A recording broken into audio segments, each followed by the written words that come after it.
साथियों, पिछले वीडियो में गौतम बुद्ध द्वारा सारिपुत्र तथा मोगल्लान को धर्म दीक्षा देने के संबंध में जानकारी उपलब्ध कराई गई थी।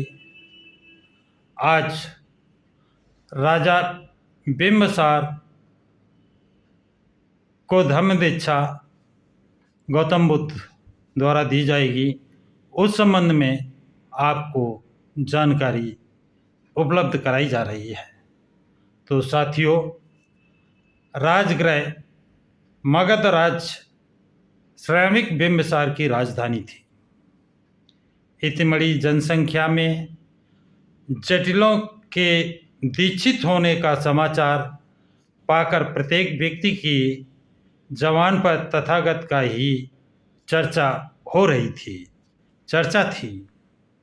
इस प्रकार बिंबिसार को तथागत के नगर में आगमन का पता चला। राजा बिंबिसार ने मन ही मन में कहा, उन रूढ़वादी और हठी जटिलों के मत को बदल डालना कोई हंसी खेल नहीं है। निश्चय ही वो भगवान होंगे, बुद्ध होंगे, पवित्र होंगे, यथार्थ में संबुद्ध होंगे, ज्ञान और आचरण से युक्त होंगे, मार्गदाता होंगे, संसार के जानकार होंगे, प्राणियों के मार्गदर्शक होंगे, देव और मनुष्यों में शास्त्रा होंगे। वह निश्चय से सत्य की शिक्षा दे रहे होंगे जिसे उन्होंने स्वयं समझा है। वह अवश्य ही ऐसा धर्मोपदेश दे रहे होंगे जो आदि में करुणाकारक है, मध्य में करुणाकारक है, अंत में करुणाकारक है। वह अवश्य ही अर्थों और शब्दों सहित धम्म का ज्ञान करा रहे होंगे। वो पूर्ण परिशुद्ध श्रेष्ठ जीवन का उद्घोष कर रहे होंगे। ऐसे दिव्य पुरुष का दर्शन करना अच्छा है।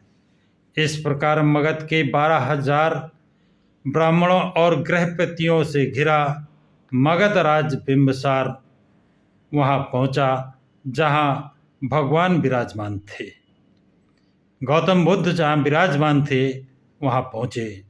उनके पास पहुंचकर और आदरपूर्वक अभिवादन कर वो उनके निकट बैठ गए। उन पर 12,000 ब्राह्मणों और गृहपतियों के में से भी कुछ ने गौतम बुद्ध को आदरपूर्वक अभिवादन किया और उनके पास बैठ गए। कुछ ने गौतम बुद्ध का कुशल क्षेम पूछा और उनके पास शिष्टापूर्वक उनके निकट जा बैठे।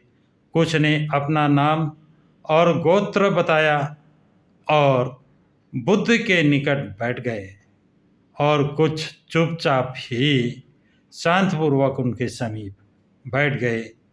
मगध के उन 12,000 ब्राह्मणों और गृहपतियों ने महाश्रमण के साथ आए भिक्षुओं के उर्वेल कश्यप को भी बैठे देखा। वो सोचने लगे, क्या यह महाश्रमण उर्वेल कश्यप के अधीन श्रेष्ठ जीवन व्यतीत कर रहे हैं अथवा उर्वेल कश्यप इन महाश्रमण के अधीन पवित्र जीवन गुजार रहे हैं। मगध के उन 12,000 ब्राह्मणों और गृहपतियों के मन की बात जानकर तथागत बुद्ध ने उर्वेल कश्यप को संबोधित किया कि हे उर्वेलवासी, तुम्हें इतना महान समझा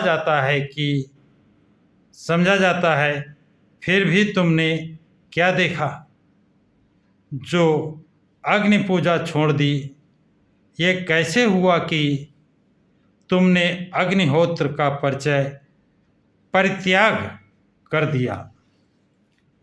कश्यप ने उत्तर दिया, यज्ञों के रूप में शब्द, रस, गंध, स्त्री की कामना और स्पर्श की ही आशा की जा सकती थी, क्योंकि मैंने समझ लिया कि ये सभी चीज़ें अशुद्ध, अपवित्र हैं। फिर मैंने यज्ञ, याग, त्याग और बलि में रुचि लेनी छोड़ दी। लेकिन यदि आप बुरा न माने तो ये बताएं कि आपका ये विचार किस प्रकार बदल गया। तब आदरणीय उर्वेल कश्यप अपने स्थान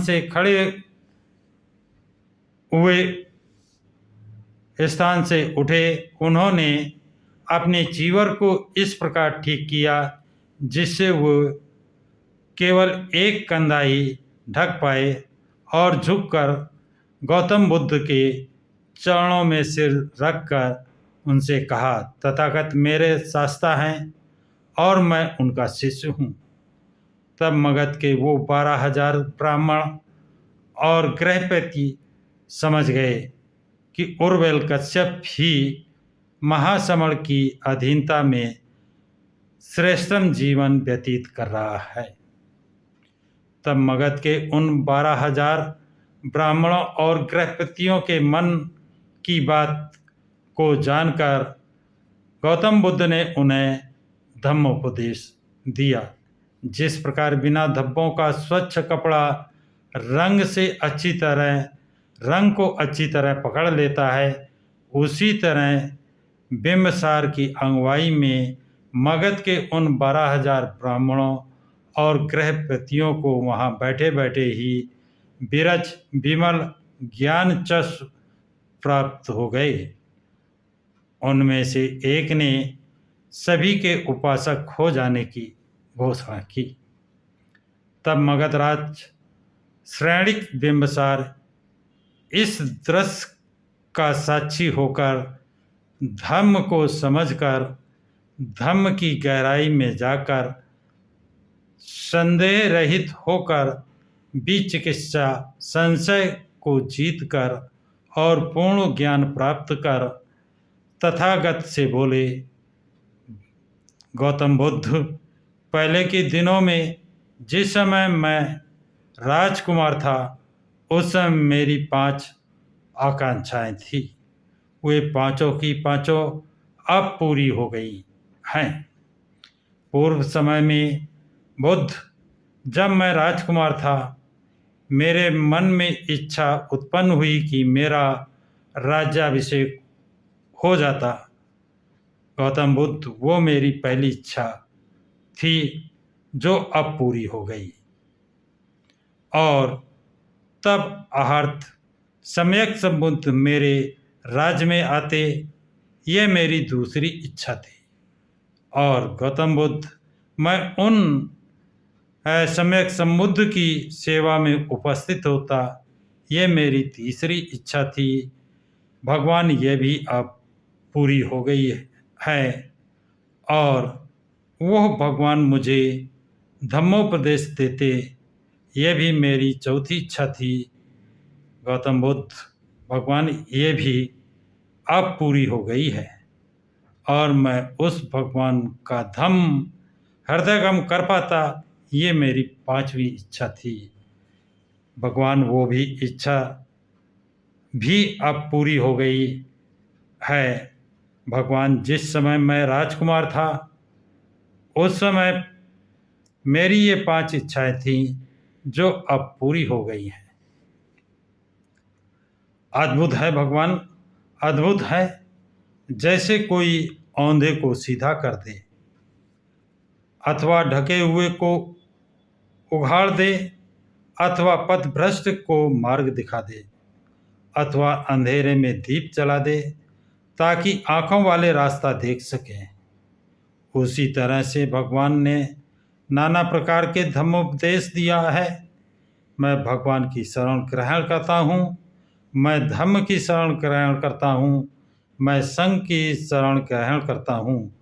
आज से जब तक इस शरीर में प्राण है, तब तक के लिए भगवान मुझे अपना शरणागत उपासक माने। तो साथियों, आज की जानकारी बस इतनी ही। अगले एपिसोड में आप लोगों को श्रेष्ठी अनाथ पिंडक की धम्म दीक्षा के विषय में बताया जाएगा।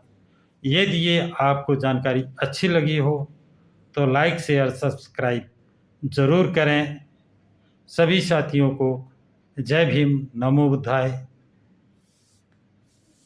जय संविधान।